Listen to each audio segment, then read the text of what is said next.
Hello again, my name is Richard Hardiman, and this is one of a series on the Gematria of Genesis. And in this instance, we're going to look at Noah in context of the end of time. As we know in the story of Noah, that he actually, the earth was destroyed and it went through a process of renewal. And we're going to look at that from biblical context and also in a futuristic context. So let's have a look at first of all, look at the name Noah. Noah means comfort, and it has the number 58. Now, as we can see, 58 is a relative innocuous number. It doesn't seem to convey any importance or meaning. If we look at it more closely, we'll find that 58 actually comprises of 50 plus 8. Now, 50 is actually the number for Jubilee. What is Jubilee? Jubilee is a process of renewal.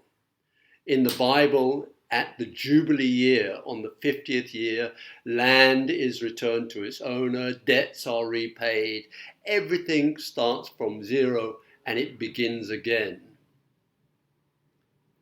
8 is the number associated with covenant, Brit. We know that the circumcision takes place on the 8th day. So 8 is related between a relationship between man and God. So if we take 50 and 8, they're actually related to each other. 8 is 7 plus 1, and 50 is 7 times 7 plus 1. Let's go one step further and look at what we find in the Bible. Noah, we know, is 58. Then it says in chapter 9 that the Lord God found grace in Noah. Grace is chen. Chen is spelled het nun, just as Noah is spelled nun het. Also comes to a number 58.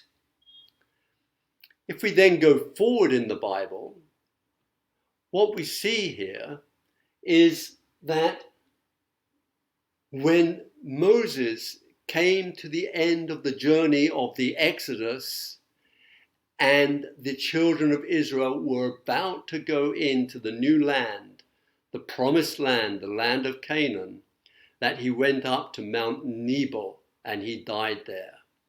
So again, in this episode, we see a transition in time, the end of this period of time of traveling in the desert for 40 years and then transitioning into this new world, the promised land, the land of Israel.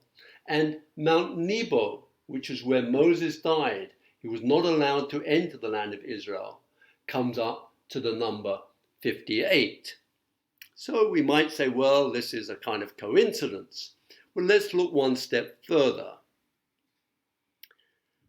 As you may remember from previous episodes, when we look at Gematria, it goes in leaps from units to tens to 100s to 1000, representing the tens being the physical world, or the units being physical world. When it goes into tens, it's the world of consciousness. And when it goes into hundreds, it's spiritual. And in thousands, it's super-spiritual. So during Yom Kippur, and in fact, New Year, which takes place Rosh HaShannah, we blow the shofar, the ram's horn. And shofar in Hebrew has a summation, Gematrical terms, of 580. This means that we're one step above. Here we're talking about transitions in the physical world, whereas here we are talking about transitions in the world of consciousness. Not only that, but when one blows the shofar, that we blow it, the sound is called tekiah. And Tikiya also has a value of 580. It means it jumps in a unit of 10 from 58 to 580. 580 is again the process of renewal on a conscious plane. Okay, let's take that one step further. You may be familiar that there's the Hebrew calendar, in which the current year is 5,782. In the year, according to the common calendar, on 19th of September 2039 will have the year 5,800 in the Hebrew calendar. This implies a renewal in terms of spiritual change. There'll be a radical change, just as we had a radical change at the time of the flood with Noah, a radical change when the children of Israel transited from the desert into the promised land. So here in the year 5,800, the year 2039, we can see that there will be a radical change in our level of spirituality.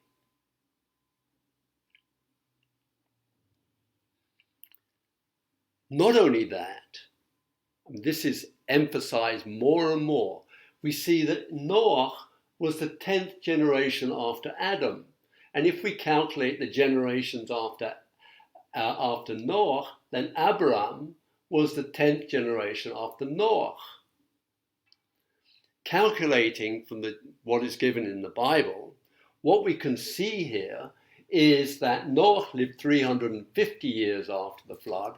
Abraham was born 292 years after the flood, and so Abraham was 58 years old when Noah died. Again, emphasizing this importance of this number 58. So the bottom line here that I'd like to summarize in this short video is that the world as we know it will end in 2039 with a new spiritual beginning. And all this is implied in my book, The Gematria of Genesis, and you can find the information. Either send me an email if you have comments, or look at my website, thealeph.info.